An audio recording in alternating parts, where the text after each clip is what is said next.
दोस्तों, हम सच्चे सामान में रुचि नहीं रखते हैं। हमें लगता है कि महंगा सामान जो मिलता है वो ही अच्छा रहता है, अच्छी क्वालिटी का रहता है।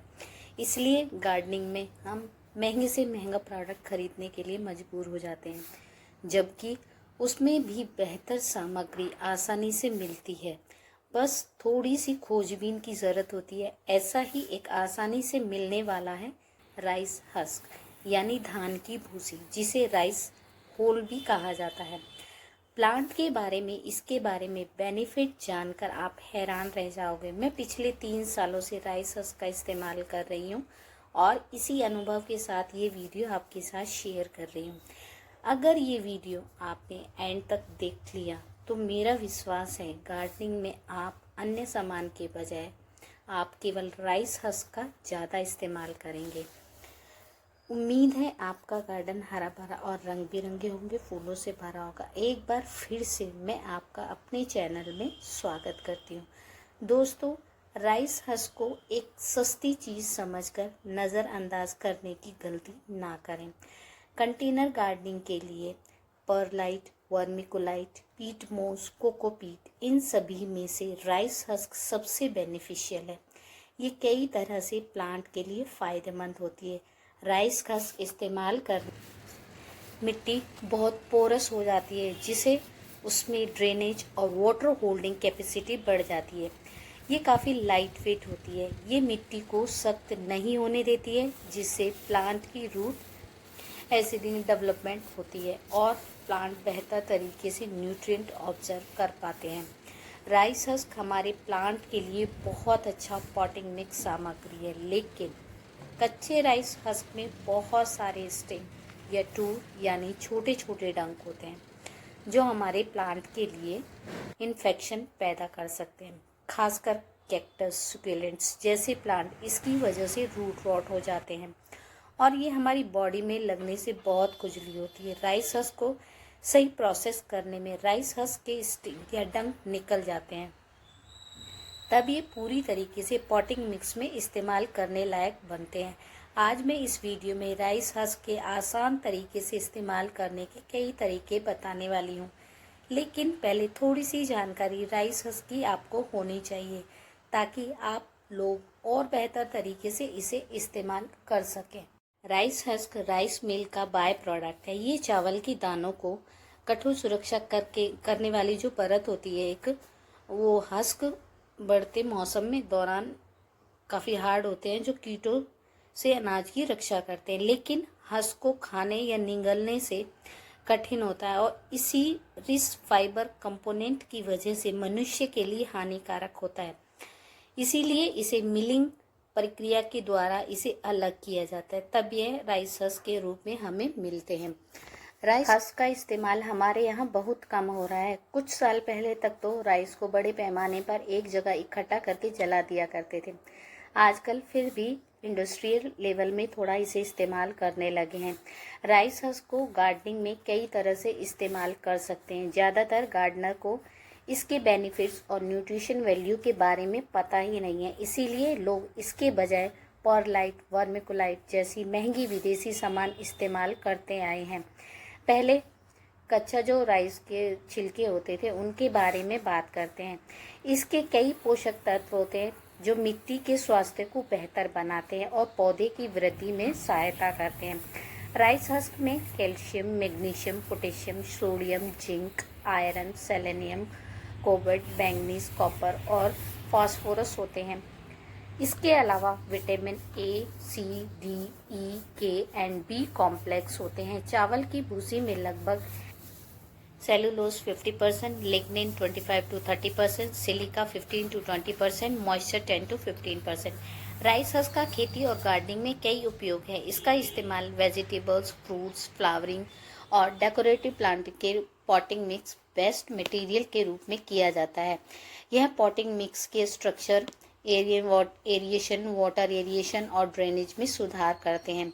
पौधे में मल्चिंग के लिए भी यह बहुत ही अच्छा विकल्प है। राइस हस्क मिट्टी में ऑर्गेनिक मेटल का निर्माण करते में मदद करते हैं और मिट्टी में न्यूट्रिशन को बनाए रखते हैं। ये खाद को बढ़ाने में भी मदद करते हैं। राइस हस्क धीरे धीरे सड़ते हैं और साथ ही साथ मिट्टी को पोरस बनाते हैं और पौधे की वृद्धि को बनाए रखने के लिए मदद करते हैं। इससे मशरूम में कल्टीवेशन के लिए भी इस्तेमाल किया जाता है।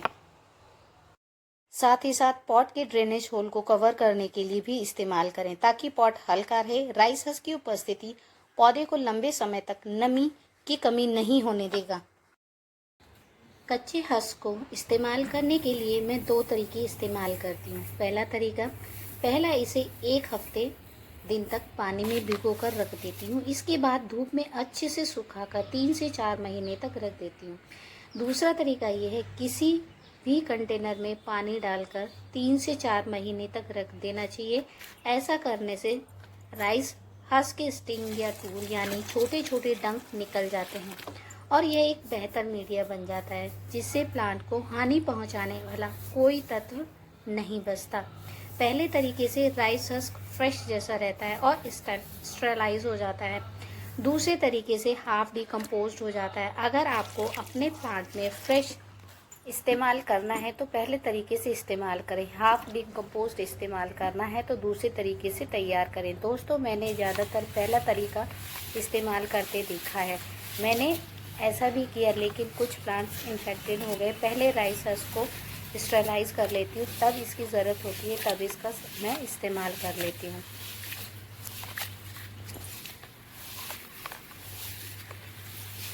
कार्बोनाइज्ड रस्ट के बारे में बात करते हैं। चावल के छिलकों को अधूरे या आंशिक रूप से जलाकर बनाया जाता है। कार्बोनेटेड राइस हस्क में कई पोषक तत्व होते हैं जो पौधे की वृद्धि के लिए महत्वपूर्ण हैं, जिनमें nitrogen, phosphorus, potassium, calcium, magnesium और माइक्रोन्यूट्रिएंट होते हैं। नाइट्रोजन, फास्फोरस, पोटेशियम, कैल्शियम जो गार्डनिंग के लिए बेहद ज़रूरी है। यह एक सॉइल कंडीशनर और फर्टिलाइज़र है जो मिट्टी के स्ट्रक्चर को एरिएशन और वाटर रोटेशन में सुधार करता है। जो कच्चा चावल होता है उसमें कच्चे चावल के जो छिलके होते हैं 6.1 और पीएच वैल्यू होता है। कार्बोनेटेड राइस हस्क में 7.5 पीएच वैल्यू होती है।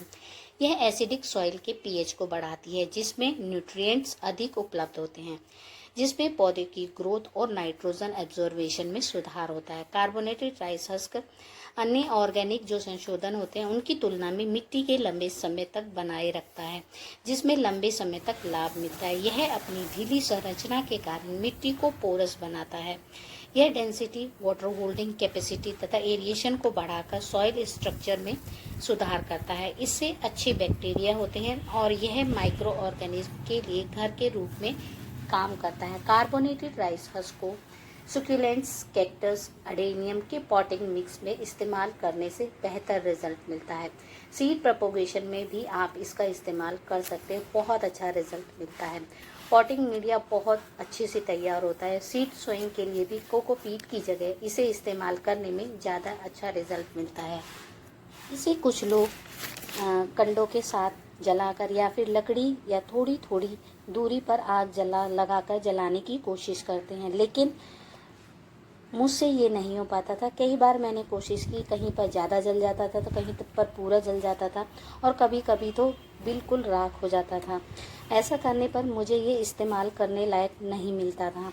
इसलिए इसे कार्बोनाइज करने के लिए मैंने एक तरीका सोचा है जिसमें जिस समय ज़रूरत होती है उस हिसाब से बर्न करती हूँ। यह तरीका मुझे सबसे अच्छा लगा और आसान तरीका है। राइस हस्क को कार्बोनाइज करने के लिए एक आयरन की कढ़ाई में गैस पर रखकर धीरे धीरे इसे चलाकर भून लेती हूँ। मुझे थोड़ी मात्रा में ज़रूरत होती है इसीलिए मैं छोटी कढ़ाई में कर रही हूँ। अगर आपको ज़्यादा मात्रा में तैयार करना है तो आप यहाँ पर बड़ी कढ़ाई का इस्तेमाल कर सकते हैं। इस तरीके से 10 से 15 मिनट के अंदर बहुत अच्छी क्वालिटी का राइस हस्क कार्बोनाइज तैयार हो जाता है। इस तरीके के समान रूप से राइस हस्क कार्बोनाइज्ड हो जाते हैं। आयरन की कढ़ाई में अच्छा तैयार होगा। एल्यूमिनियम की कढ़ाई जो होती है वो बहुत जल्दी से गर्म हो जाती है और जलने का खतरा बना रहता है। ध्यान से इस्तेमाल करने पर आप इसे तैयार कर सकते हैं क्योंकि यह जल्दी गर्म होती है। इसे गर्म करते वक्त काला बैंगनी धुआं निकलता है, जो हमारी सेहत के लिए अच्छा नहीं होता। जिस समय ये मैंने बनाया था उस समय मैंने मुंह पे कपड़ा बांधा हुआ था, क्योंकि मुझे थोड़ी क्वांटिटी में तैयार करना था, इसीलिए मैंने किचन में ही तैयार किया। 70 से 80% भुन जाने पर इसे कम्प्लीटली इस तरह फैला लें।